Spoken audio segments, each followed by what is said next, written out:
Good afternoon, everyone, and welcome to Homecoming and Parents Weekend. Have you had a good day so far? That's great. So glad to hear that and so glad to have you back. There are some 1,100 people who've registered to come back, so there may be even more of you tomorrow. I'm honored to welcome you to the Obama Scholars Program Distinguished Speakers Series. Launched in 2017, the Barack Obama Scholars Program empowers the next generation of leaders in the active pursuit of the public good.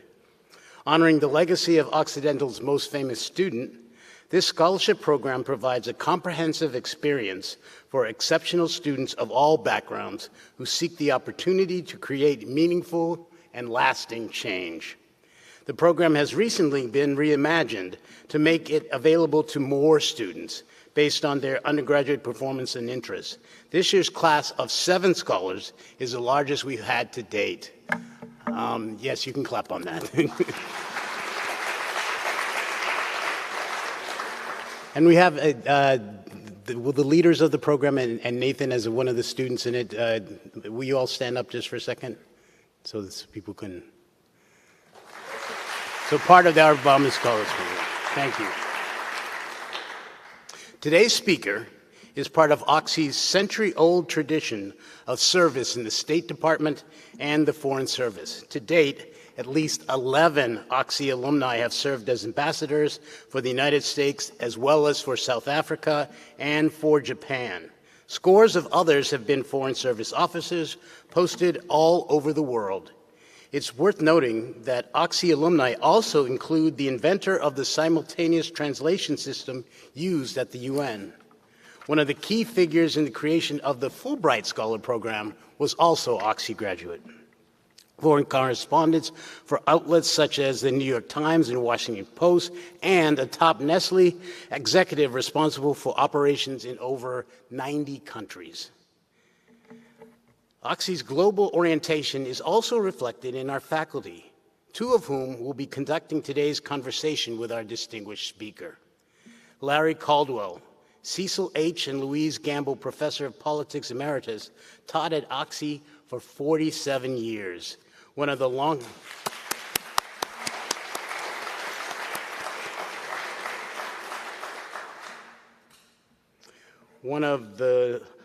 longest serving faculty members in the history of the college, but I think you knew that. He is an expert in Soviet and post-Soviet foreign and military policies, on arms control and U.S. national security policy. He served as a scholar in residence in the Office of Soviet Analysis at the CIA and has testified before the Senate and House committees and has advised several congressional and presidential campaigns. He is joined by Igor Logvinenko, Associate Professor of Diplomacy and World Affairs, who arrived at Occidental 2 years ago, obviously during the pandemic. Igor is an expert on the global political economy, authoritarian regimes, rule of law institutions, and the politics of post-Soviet Eurasia. A native of Kyrgyzstan, he earned a doctorate degree in government from Cornell.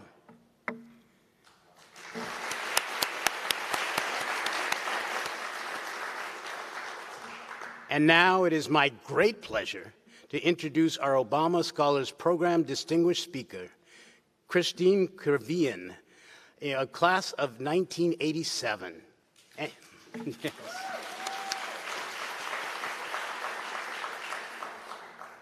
Anyone who's been following the war in Ukraine is familiar with Kristina, who was charge d'affaires at the U.S. Embassy in Kyiv, led our country's on-the-ground response to the Russian invasion through June of this year. It's hard to imagine a more challenging assignment.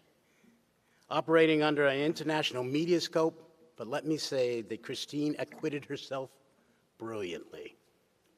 Larry Caldwell was Kristina's mentor as a political science major at Oxy, and she credits him for sparking her interest in the Soviet Union and a career in the Foreign Service, while in which she eventually joined in 1992. Her French classes at Oxy served her well in her first assignment in Paris. She subsequently served in Manila, Brussels, Moscow, London, and Bangkok, as well as Director of EU, Ukraine, and Belarus Affairs for the National Security Council. She is currently a member of the Senior Foreign Service with the rank of Minister Counselor and is awaiting Senate confirmation to take on her next assignment as Ambassador to Armenia. We are thrilled to have several members of Kristina's family with us here today. Kristina, as you may know, is part of a 4-generation Oxy family that includes her grandfather. Yes. How about you? Will the family stand up? Are you here? All right, you can stay.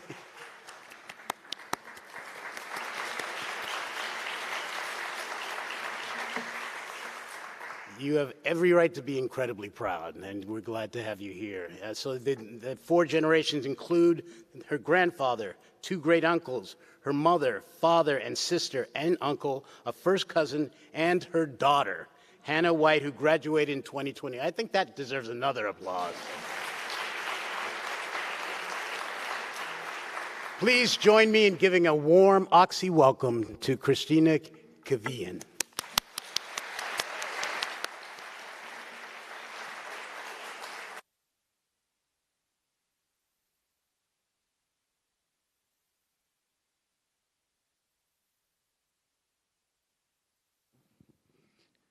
Thank you, President Elam.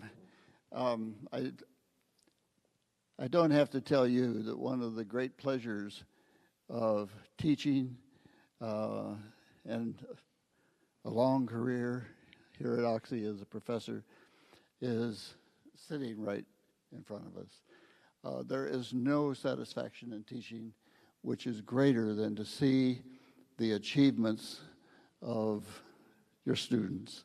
And I am extremely proud to be on the platform with a woman who has had one of the most stellar careers of anyone I have ever known, not just Oxy students, anyone I have ever known in the United States State Department.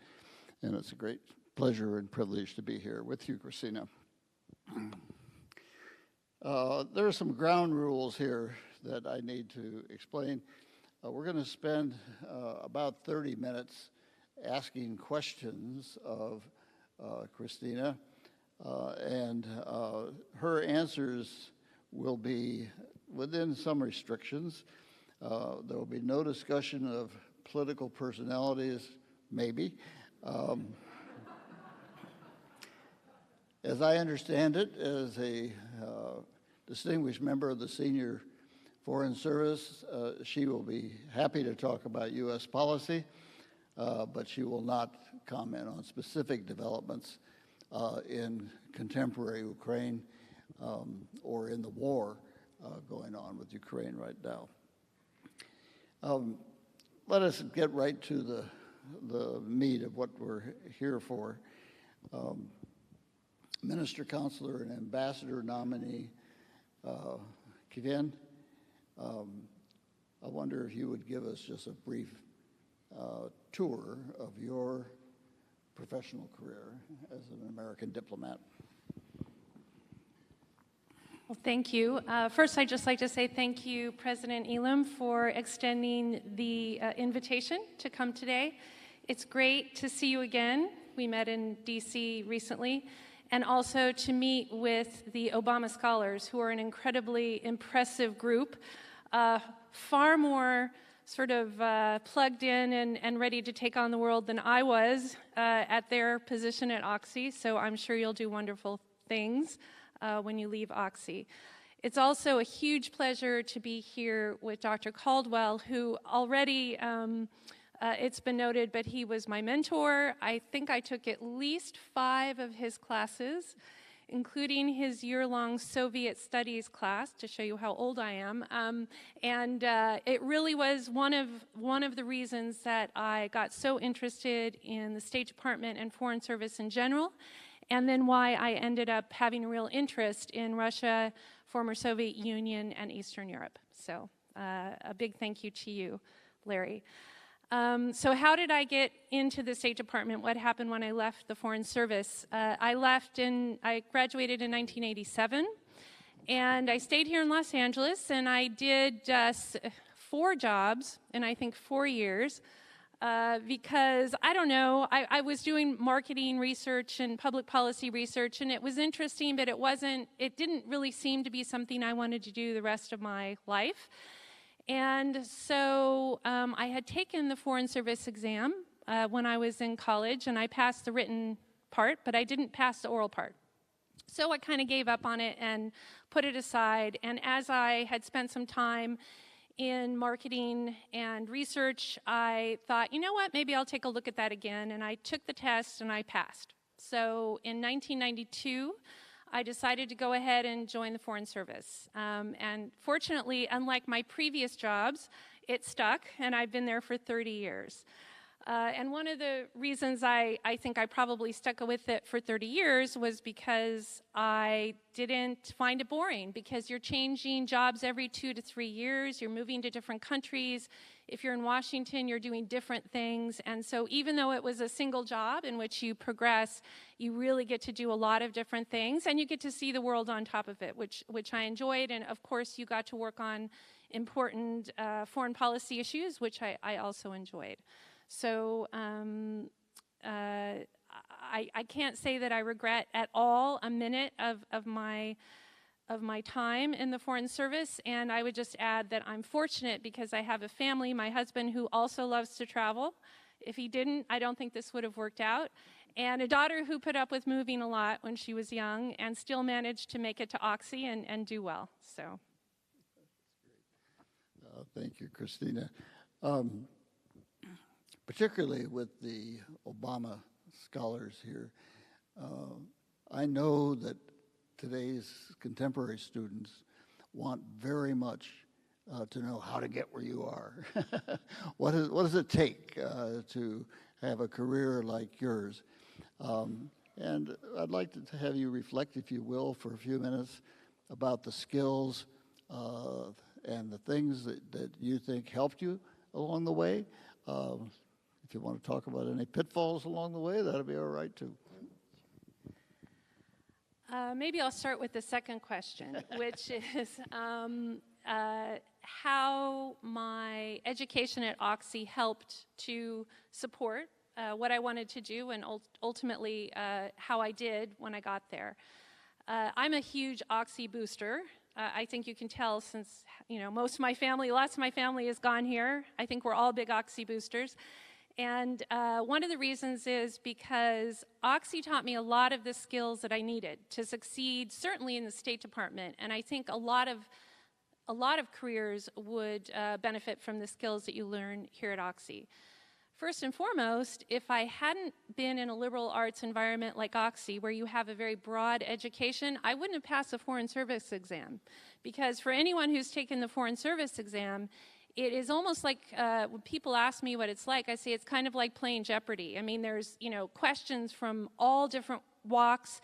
There were some econ questions, economic questions, there were geography questions, there were history questions, there were lots of different questions. And if I didn't have a liberal arts background in at least 2 economics classes that I could draw on, I probably wouldn't have passed the test. So that was the first very practical benefit of going to Oxy.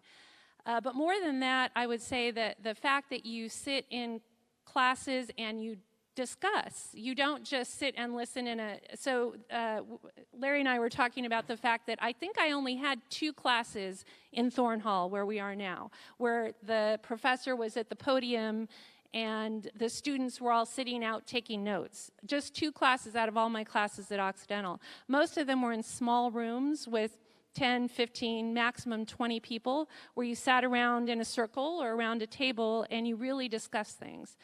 And I think that really makes you prepared to go and hold your own when you leave university and go into a position, especially one where you're expected to articulate your views on things. It really helped in that instance. And finally, the real focus on writing and analysis is something that in the State Department, if you're in a policy-focused area, is your bread and butter. You're talking to people, you're reporting what they tell you, and then you're giving your analysis at the end. So all of those skills were extremely important and learned here at Oxy. In terms of what helps give you a successful career, when I left Oxy, or let's say when I was at Oxy, if you asked me what would you need to have a successful career, to excel in whatever career you're in, I would have said you have to be smart and you have to know a lot. And what I've learned since then is that being smart, knowing a lot helps, but it's maybe 50%, if that, of the spectrum of the skills that you need to be successful in a career. So what are the other skills that you need? One, you have to like what you're doing. I really feel that if you do something just because you think you should, or because, I don't know, somebody expects you to do it, but your heart isn't in it, you may do a perfectly adequate job, but you're not going to excel because you're not going to be enjoying what you're doing. And to stick through a career for 30 years, I do think you have to enjoy what you're doing. The second thing is, I think you have to have flexibility. Certainly in the Foreign Service, you have to have flexibility. You're working for different administrations. You're working for different bosses. You're working in different countries. You're moving all the time. If you're not flexible and able to adapt, and you don't accept that you know everything, you have to learn more, no matter how senior you are, then I think that makes you more successful and makes you a better employee. And ultimately is what's going to make you rise and be valuable and valued in the career that you choose. So, I'm sure there's many other qualities out there that I could talk about, and I think each career is a little different, but I would say that just being smart and knowing a lot isn't what's going to get you there. It's everything else. As her former professor, I want to attest, she was both smart and knew a lot when she was a student here. She also mentioned writing, and my first memory of Kristina was that she wrote very well. And as was true with all of the people that I worked in national competitions, we didn't do it. We gave you opportunities to practice, but you came here with the skills and the personality that you describe as successful. We were privileged to have you here, as we are privileged to have the students who are here now. But all we do is sort of fan the embers that are already there. I wonder if you would be willing to talk just a little more about the skills that you think this generation needs to succeed, and how you see diplomacy changing in the current moment, looking out to their careers for the next 20 years or so. Sure. Things have changed a lot in the 30 years that I've been in my current career. And I would say that I think the obvious thing, and the thing that is true, is that technology has made a huge difference in how we do our work in diplomacy, and how we reach out to our constituencies in diplomacy. So when I joined the State Department, we did have computers, so I'm not that old, but they were Wangs. If anyone's heard of, you'd have to be over 40, I think, to have even ever heard of a Wang computer. And they were these giant boxes that were on your desk. And I was trying to remember, but I don't even think we had email. I think it was, you sort of typed some reports on it, but you didn't, you weren't sending emails to people. So obviously, email made a big difference. Having a cell phone, what was once a BlackBerry and is now an iPhone, was a huge difference. All of a sudden, you were 24/7 accessible and 24/7 expected to be doing work. You couldn't say, well, I went home, I don't have access to, my emails or my requests anymore. You're home with your device. You can answer questions anytime. So definitely it made the work a little more 24/7 than it was in the old days. Even more important, though, I think, is the role that social media has played, especially in the last 10 years. when I first came in, the only way that you sort of got your word out there publicly was to do a press article, right? Maybe you would be on the TV news, you would do something on a talk show, but it was definitely, you know, this very formal thing where you either did an interview with a journalist or you sat down and you did an interview on television with a journalist.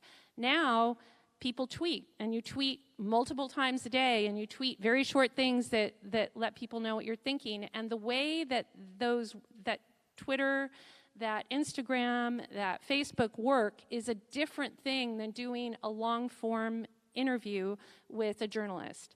And you have to adapt to that. I will admit it took me a little time to get comfortable with that. And I'm still not on Instagram. I just can't bring myself to figure it out. But I know I have to get on it, though. Everyone tells me, including my daughter, I have to get on Instagram. So, you know, it's one of those things that have adapted. The other thing that's brought in, though, is disinformation. I mean, there's always been disinformation. But, of course, in a world that's moving so quickly, where people get most of their news from this social media, not from, you know, Walter Cronkite or somebody sort of coming on once a day and giving you a very carefully curated view of the news, is it opens the aperture for disinformation, misinformation that we've seen just flood the zone. And in Ukraine, of course, that was a huge issue and continues to be one. And I think we, as a State Department and as a U.S. government in general, have become better at countering that. And we've done quite a good job. I'll pat ourselves on the back. We've done quite a good job in Ukraine in helping to counter any disinformation that Russia puts out there. But it was something we had to learn, and I think it's something we'll continue to have to adapt, because I don't think the fast-moving media environment is going to just stop where it is. I think new platforms will come up all the time. And TikTok is the latest. I do not have a TikTok account either. But, you know, there will be new media, and we have to be on top of it. We have to figure out how to use it, and we have to figure out how to harness it for our own messaging while still guarding against disinformation. That's very interesting. I look across this audience, and I see maybe one or two people who are in my generation, not in your generation. And I was a scholar in residence at the CIA in 1981 to 1984. And during my time there, the first computers arrived on our desks. We didn't have a laptop. We didn't have a desktop. And it was a big change in how that, now you're talking about what the next changes are. It's really quite amazing. You've introduced your time in Kiev, and I think the audience would like to hear you say more about that. We understand there are many elements of the story that you can't share publicly, but would you mind telling us what it's like to be in what I call the eye of the storm, you know, the central action in the international scene, and you found yourself as head of the embassy as a relatively junior person at that time. It must have been really quite amazing. Yes. So I arrived in Ukraine in May of 2019, and I can say that the 3 years that I was there was by far the most challenging and eventful of my career in any one place.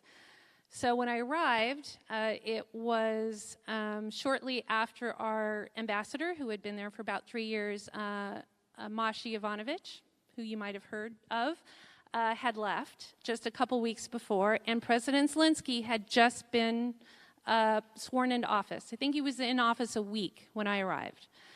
And shortly after my arrival, Bill Taylor came to take over as charge d'affaires, and I was the number 2 at the embassy. I was the deputy chief of mission, is what we call it. So I, fortunately, during that period of time, was really just focused on running the embassy, you know, making sure things were running correctly. The DCM is sort of the COO of the embassy. You know, you just make sure things are running, the trains are on time, people are doing what they need to do, and the ambassador or charge d'affaires is the one that focuses on the external, what's going on.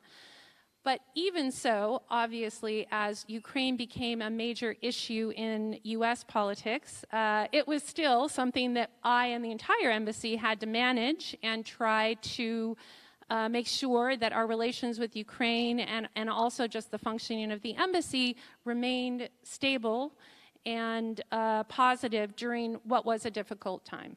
So as we started to come out of that difficult time,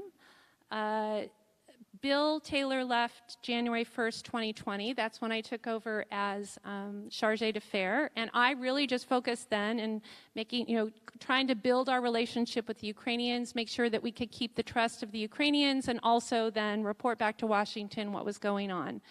And things started to become more normal, and then we had COVID hit.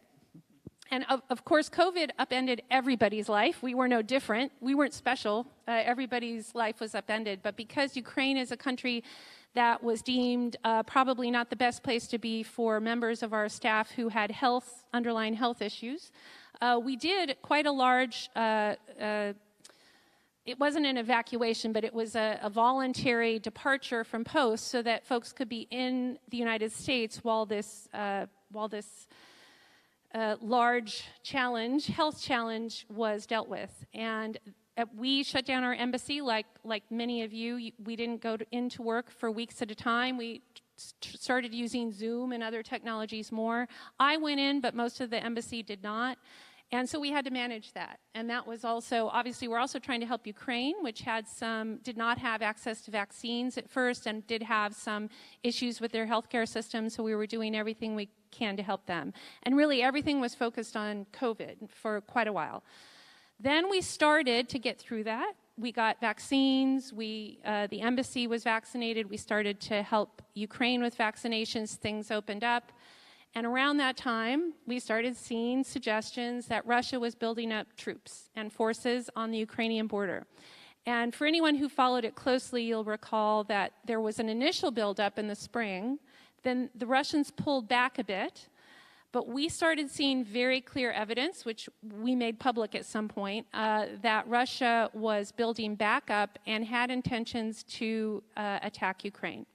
So then we all had to switch into the mode of working with everybody, the Ukrainians and our allies, to try to first stop that from happening, but also encourage folks to plan in case it did happen.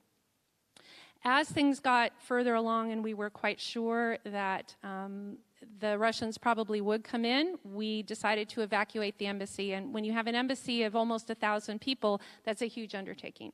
So we undertook that and moved first to Lviv and then to a place in Poland near the border called Jeju.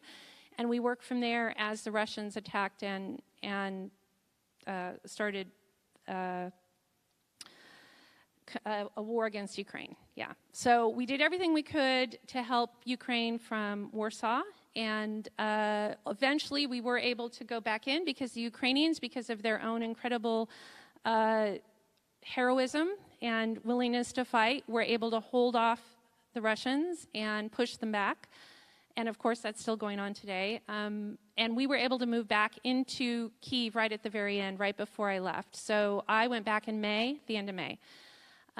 So what did I learn from all that, other than just, what do you do in a situation where you're thrown into that? I think, again, I'll go back to what I said before, flexibility.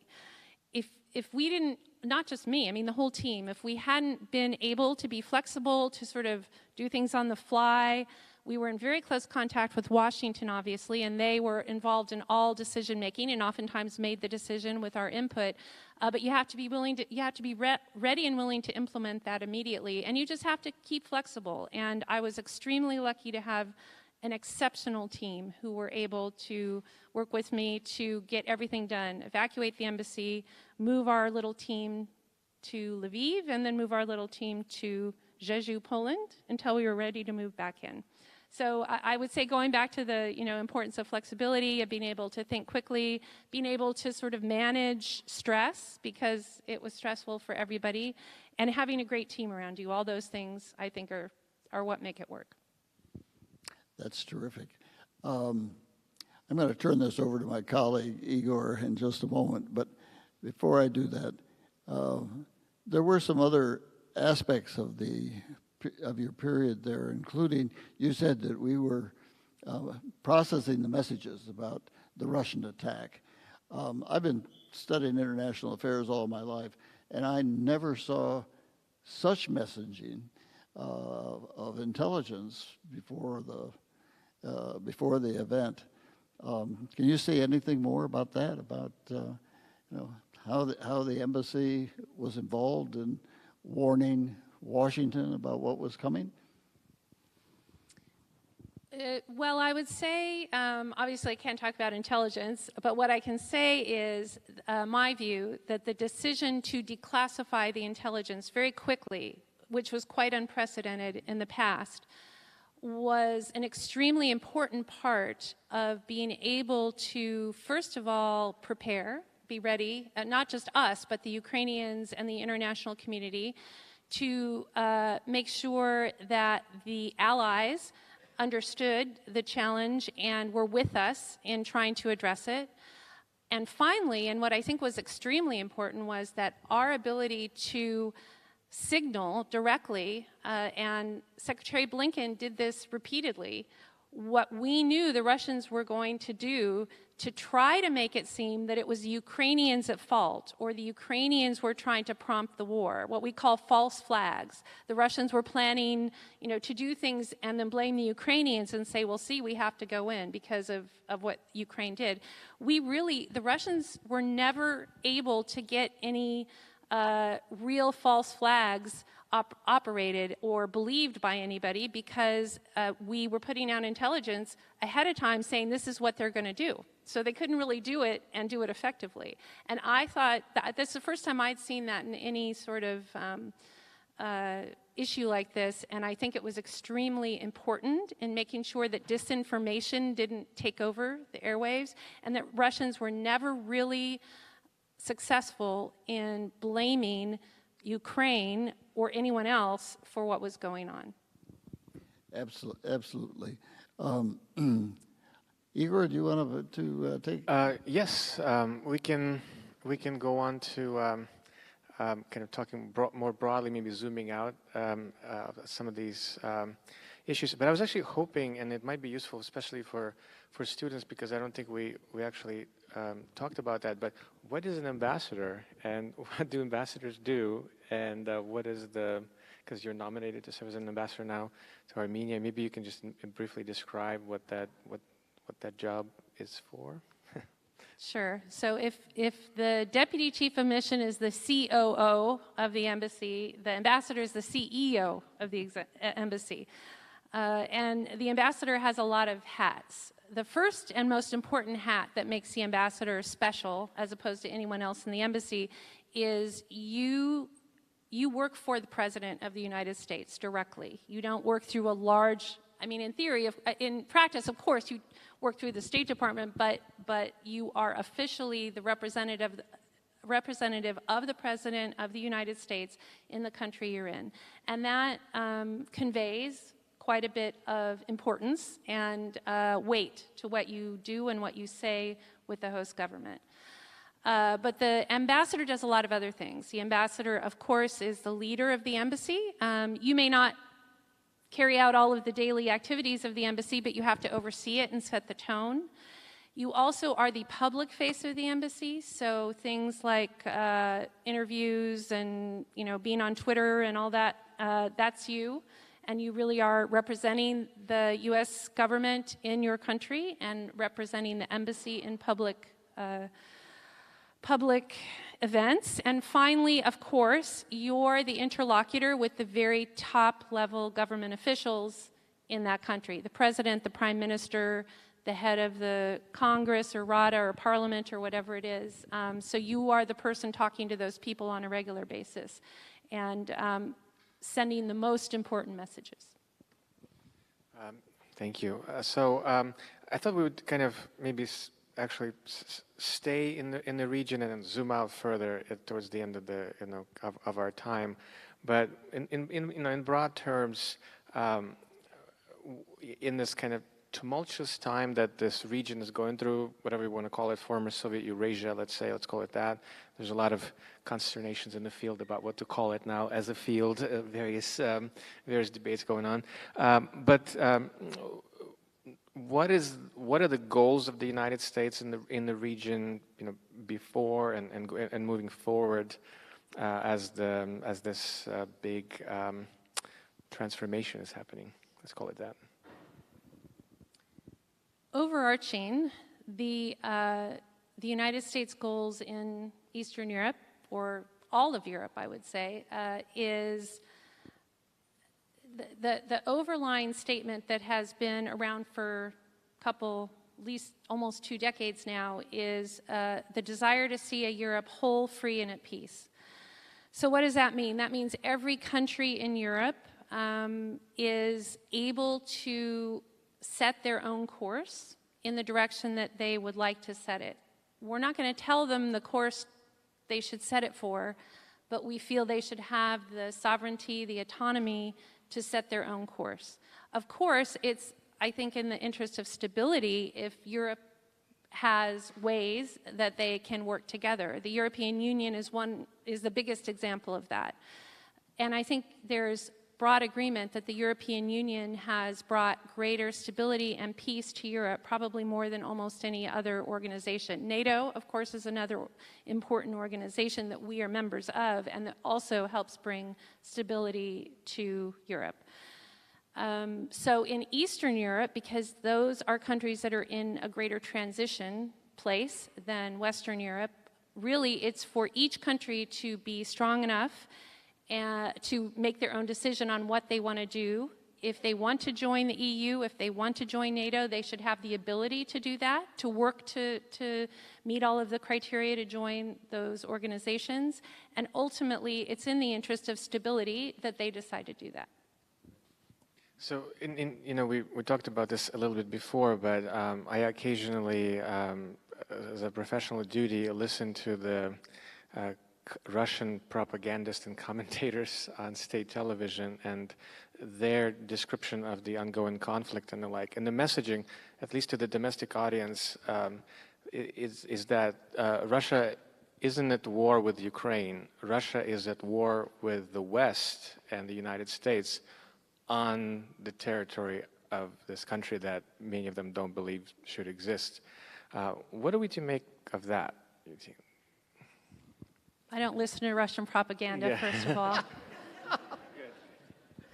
But I would say consistent with what I said, which is our belief that every country should have the ability to make its own decision. Ukraine made extremely clear for the past, at least since 2014, that they see their future with the West. They see it in eventually NATO, eventually the EU, and they wish to pursue a path which would make them eligible to join both of those organizations. So it is consistent with our view that each country should be able to decide its own path, is to support countries that wish to defend their territorial integrity and their sovereignty so that they can make those decisions.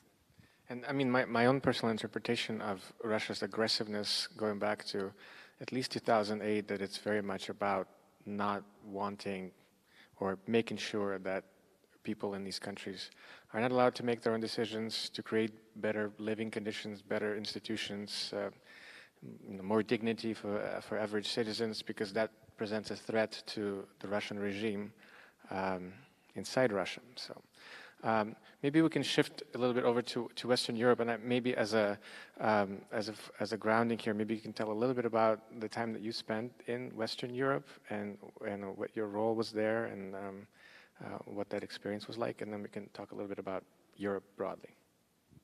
Okay. Well, I had 4 assignments in Western Europe. I was in Paris on my first assignment, but also on the last assignment before Ukraine. So 2016 to 19. So two times in Paris. I was very fortunate. It's a nice place. I spent 1 tour in London, and I spent 4 years in the U.S. mission to the EU in Brussels, Belgium. So it won't, and as been reflected in my other comments, it won't surprise you to hear that I'm a huge believer in the transatlantic relationship. I think that no matter where else in the world we look to have relationships, in Asia, in Latin America, in Africa, those are all good, but that the fundamental basis of our ability to project our values and our influence is our alliance with Europe. So I am very, very heartened by the fact that the alliance has done well during this latest crisis and attack on Ukraine, and the alliance has held up, and that we've worked together very closely to try to make sure that President Putin does not succeed in his unprovoked war in Ukraine. And go ahead. Can I just add to that, or the question? How does that actually work on the ground? When you were the DCM, did you have contact with the DCMs of the other European countries? And did you have direct contact with Brussels? So yes, yes to both those questions, actually. We, in every country, certainly in every country I've been, not just Western Europe, we always have close relationships with like-minded embassy officials. In Bangkok, we had a group that was different than the group that was in Paris, let's say, but we always met as a group and discussed things. In Ukraine, we had an official group called the G7 Ambassadors Group, and it was initially focused on reforms, to try to advance reforms in Ukraine, and then as the war started to approach, obviously we also talked a lot about security and those issues. So it is always very useful to get together with like-minded countries in any place you're serving to try to work together when you can on common goals and objectives. So let me phrase this a question, and I am not in danger of saying anything controversial, I don't think. So I'll say the controversial thing, and you react to it. The crux of the question is what is it with these Europeans and their management of the ongoing conflict? And so, particularly, a country like Germany. I mean, I know there's a division. There's a new Europe, old Europe, and we don't maybe like that so much. But serving there, and then of course being in Ukraine during this, difficult time. How should we understand the European response, which I would say in preceding the war, there was this continued engagement with Russia, continued economic relationship, even further strengthening of the economic relationship against the warning of American colleagues, and then a kind of holding back on arms, holding back on support. I think on refugees, Europeans have to be applauded, of course, but how do we understand? How are we to understand European response to the conflict? I found that every European country has its own perspective or lens with which they view Russia, and that is based on their history in some cases, going back quite a ways, based on the economic ties that they have, based on their cultural affinity in some cases. And so that leads every country to have its own unique perspective in looking at Russia. And some are in alignment with our perspective and some are not. And rather than complain about any of that, I think the thing to do is to find the commonalities and then have a discussion to see where can you agree to do a common approach. I must say that Eastern Europe has been phenomenal leaders in that, partly because of their own experience. They know what Russia is capable of. They lived under it in many cases. Poland has been phenomenal. And I think that they and we and our discussions with all of Europe have found a lot of common ground, probably more than we might have guessed we would have in the beginning. And as I said before, while we do have some differences here or there, I would say that generally the story is a good story. The story is that the transatlantic alliance held up. The transatlantic alliance was unified and together and of one voice on most everything. That's really important.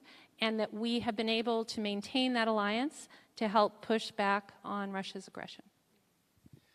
It is one of those, strange, there's so many strange ironies in what's been going on over the last, let's say 12 months, but is of course that NATO has expanded, and something of course that Putin was very concerned about, and now we have a much more united West, which is something that I'm sure he didn't want. But so zooming out even further then towards in the international system, I'm teaching two courses of the introductory. Two introductory courses in international relations, and I often think of this generation of students as having to learn this at a time when the international system is going through a transformation, where you have emerging or emerged superpower in China, this incredibly aggressive and strange regime in Russia, and of course, internal troubles in the United States as well. And how are we to think about this new, or how do you think about the global environment, maybe the end of globalization, maybe the end of the liberal international order, maybe or not? How do you think about it? If I'm going to do my job every day, I have to be an optimist. So I approach things, I approach problems as they come along, I do my best to solve them, and I keep going. So I'm not a philosopher nor a professor who sits around and ponders, the global order in 20 years. I just I'm more of a realist. I have a problem to solve that day or that week or that month, and that's what I focus on doing. I'll leave it to you all to think the big thoughts about, global world order. But what about highlighting kind of like maybe a few buckets of issues for the United States foreign policy, looking sort of a decade ahead? What are the main priorities that we should be aware of in this sort of maybe next decade? Right. Well, I would say one consistent, I was an economic officer in most of my career in the State Department, so I have always seen as a consistent priority helping, so I don't think globalization is a bad thing in general. That doesn't mean it doesn't bring problems, but solve those problems, don't throw the baby out with bathwater. And that open trade and an ability to sell your goods and services around the world is an important thing, and so I think that will continue. I think to do that, you have to have countries that are not encroaching on their neighbors. You have to have stability. You have to have open seas, not closed down by claiming little islands around your perimeter. And all of those, so that's sort of the macro thing of what we're trying to do, is we're trying to keep the world order open, able to exchange, and able to grow and not shrink. And stability helps with that, I would say. Well, you're such an excellent diplomat. It's wonderful. This is diplomatic. Yes. Okay, let me try to get at that in a different way. I would say, so on balance, and you were at the center of all of this, to go back to Ukraine, on balance, I would say the United States foreign policy team, establishment, the Biden administration has done a really admirable job. Not perfect, of course, but really admirable job on Ukraine, from the intelligence side to diplomatic side to humanitarian side of things, assistance of various kinds, messaging, really great. So maybe in broad strokes, you know, we can call it for now, you know, and everything is in flux, a success. In sort of broad strokes, what about that it was made it a success, and what can we learn from that experience to make American foreign policy more successful in other areas? I don't want to sound repetitive, but I'm going to end up saying sort of the same thing I already said. The first is making sure that we have strong alliances around the world, especially with those countries with whom we see eye to eye and share common values and objectives. So that's Europe, but that's also Japan, Australia, and other, Canada, of course, and other countries which we can work with so that together we have more influence and are able to bring stability and the sorts of things that I think help the world generally. And recognizing when there are challenges and trying to address them in a way that solves the problem or improves the problem without causing major disruptions. So unfortunately, we were unable to do that in Ukraine because Russia didn't want to have a dialogue, didn't want to actually address the problems they said were driving them to this, because, of course, what they were saying was untrue. The reasons that they were doing the reasons they're doing what they're doing now is not the reasons that they gave, obviously. Although later, there have been enough speeches to suggest what the real reasons are. And so in Russia, we weren't able to do that. But hopefully in other places and other parts of the world where conflict is possible or at least instability is possible, China would be one, Africa would be another, I mean, certain countries in Africa, you know, hopefully we can continue on the diplomacy track to try to keep things from becoming a crisis. And I think that the Biden administration has been very good at that. That's my unbiased opinion, but I do think that they are very good at trying to work through our allies and our partners to keep a diplomatic dialogue open that will forestall conflict. Larry, do you want to pull on any threads here of the conversation? Well, I actually see a hole in what we've discussed that I would like to have you address, but I don't want to take you away from these high thoughts that you are sharing with us. When I look out over this audience, I see a lot of women, and we had a brief conversation about that. And I admire your career in a way that's gender neutral. But on the other hand, I realize that achieving that as a woman is a very special kind of a thing. So anything that you can tell us about the challenges of being a woman and a mother while you're trying to run the world, I'd like to hear it. Well, first of all, I'll say it helps to have a husband who is willing to do housework and take care of, you know, my daughter. So that he wasn't able to be here today, but kudos to him for that. And you know, I do think we've come a long way in 30 years. I don't mean to be cliche, but I think since I started in the State Department and now I've seen a huge change and a huge difference. I think women now are taking leadership roles not because somebody feels there has to be a certain, you know, percentage of women to look credible, but because they're rising up and they're the ones most qualified to take the role, and it's recognized as that. So I think that has been a big change in my 30 years. But that doesn't mean anyone can rest on their laurels. I think that everyone has to keep in mind the challenges of differences in gender in any office, not just in the State Department. And what the State Department's now, I think, is done pretty well on gender. And now what they really need to focus on and what they recognize they need to focus on is diversity. The State Department does not represent America. We do not have the level of diversity in the State Department that America represents.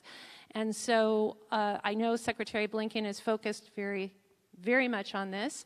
It's a big topic of discussion, and so the will and the desire is there, and now actually executing that will and that desire and how to do that best is the step that we're trying to take now. So I would say I think that perhaps being a woman is not even something that is so much even in the conversation anymore, because I think that we have other focuses that are probably more challenging right now.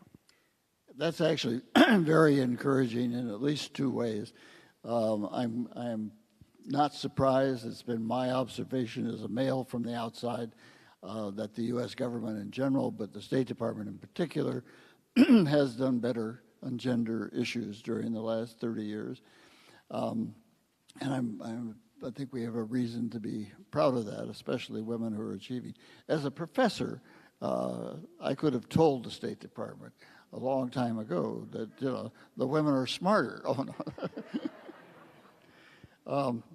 And with respect to diversity, I think we have felt that pride in Occidental's small contribution nationally to diversity, and the three students sitting here as Obama scholars represent that. And I think that your description of how the international system and the State Department will have to adapt in the future promises real opportunities for Occidental, for those students that are interested in international careers. And I think that's something we should be proud of, and should underline that with our president sitting and our dean sitting right here. So we collected some questions for Kristina, and from the audience or from folks who wrote in. And actually, this first one brings me back to the first part of the conversation about your experience at Oxy in Larry's classes. But the question is, which assignment challenged you with the highest learning curve, and how did you tackle that transition? And I would maybe add for myself, your career has been one of, learning didn't stop at Oxy or in graduate school or in training. You had to learn, and you're learning now, and you're going to continue to learn.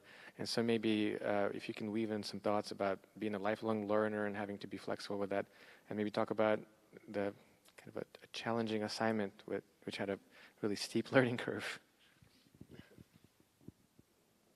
I would say at Occidental, the things that were most challenging for me were the things I wasn't very good at. So mathematics and economics, at least the mathematical component of economics, were definitely the things that were the hardest. So I had to work the hardest at those. And at least on the economic side, it was really worth it, because I ended up being an economic officer in the State Department, and the basics of economics that I learned were really fundamental to what I was doing. It was more political economics that I did. It wasn't, hardcore economics, but still, it was great to have that. It was great to have that basis of economics, but I had to work hard at it. And let's just say I don't think I got an A in either of those classes. And what I think is important to lifelong learning is never thinking you know it all. And I have a few classmates here, but I would not put them in this category. But there were a few people at Oxy who I think when they were 19 thought they knew it all, right? in some classes. And I have found that sometimes the very smartest people tend to be closed to new ideas because they are so smart, they just think that their idea is the right idea, and that's it. And smart people, no matter how smart they are, I've met brilliant people in my career, and people who I really like, but they've been wrong about things, but they won't admit they're wrong. They just won't see it. And to me, that it really holds you back, ultimately, that you have to be able to conceive of the possibility you're wrong, and look at an issue afresh that you may have had a view on for a long time, and be willing to change your mind if the situation warrants it. So that's my advice to students. Yeah, no, that's a bit of a bearing the lead there, but you didn't, you see, you don't have to get an A in every class. You can take a challenging course, maybe not get an A, and it's okay, and you can have a very successful career. So please absorb that, students. I excelled at that. No, really, I did okay, but I did not have all A's. And you know what? I didn't worry that much about it. There does seem to be these days more of a worry. yes. Don't let her get away with being quite that modest. I mean, she was an excellent student at Oxy, as her GPA demonstrated. But it's, taking the challenge, something that was maybe didn't come so easy to you, and not maybe being concerned to only just taking classes where you excel. That's really, really important. That's really important. So next question is about global cooperation. So is global cooperation better today, and how? What are the geopolitical risks or dangers we should be watching and reading about? Again, I'm going to be repeating myself. Is it better today? I think global cooperation waxes and wanes, maybe, depending on what the crisis of the day is or what everyone's focusing on at the time. But I think that right now, it's actually quite good. But the reason it's quite good is because we're really being challenged right now. If we were in a time, maybe like during the Clinton administration, where everybody thought all of the geopolitical big issues were settled, and everyone was just focused on economy, economic growth, then we weren't working together wasn't quite as vital. Now, when we face challenges like in Ukraine or elsewhere, it's all the more important that we are working closely together. And so far, as I said, I'm happy with how well we have been working together, but it's something that's more important in times like this. Yeah, I'm curious, Larry, do you think that the sort of external threats make Western cooperation easier? Is there some lessons from the Cold War? I mean, there was a new Cold War, or we're maybe even hoping for a new Cold War. Well, Kristina and I had an exchange over this. I guess I'm more worried. I mean, she's a diplomat. She has to say that things are manageable. But I'm more worried about the future of the new Cold War. And irrespective of how the war itself in Ukraine comes out, I think we're in for a very, very difficult period. And I feel for the current generation of students, because you're entering a world which, from my point of view, is going to be like the Cold War that I had to grow up in professionally, but worse. Military forces are going to be stationed much closer. The danger of a mistake is going to be much higher. I don't know what we can think about if we had a stabilization, if we had a truce, if we had peace. How do we start tackling the human rights issues? Start tackling the economic rebuilding of the country that you represented America in? Those seem to me just huge problems. I don't know whether you are able or want to comment on those challenges at all. I would just say maybe what I talked to Ukrainians about when I went back for those few weeks before leaving my assignment, and that is that this war is horrible. Hopefully it can end soon, and it can end in a way that maintains Ukraine's territorial integrity, sovereignty, and full ability to chart its own course. And if that were to happen, Ukraine has an incredible opportunity. It has the opportunity, it has the world's attention and sympathy, I think. Everyone has seen how incredibly brave and resilient the Ukrainians have been. And so I think that they have that opportunity. I assume as well that after the conflict ends, there will be international assistance to rebuild. I don't know the form it will take, I don't know how much, but I assume that there will be something there. Ukraine has that opportunity, and so hopefully, I very much hope that Ukraine will be able to grab that opportunity and rise quickly to the level I think it would like to see itself, and one that would help it meet EU qualifications more quickly and become, again, a part of the Western alliance of nations more quickly. If I can just maybe add on that, my own personal biography is that I was born in the USSR. I lived in Kyrgyzstan until I was 17 years old, and my upbringing was very much that of admiration of the United States. It was the sort of the height of, we would call it a unipolar moment, maybe in international politics, but it's a height of the legitimacy of Western institutions and the way of life, and I very much wanted to come to the United States, and I did, and I'm very happy about it. But I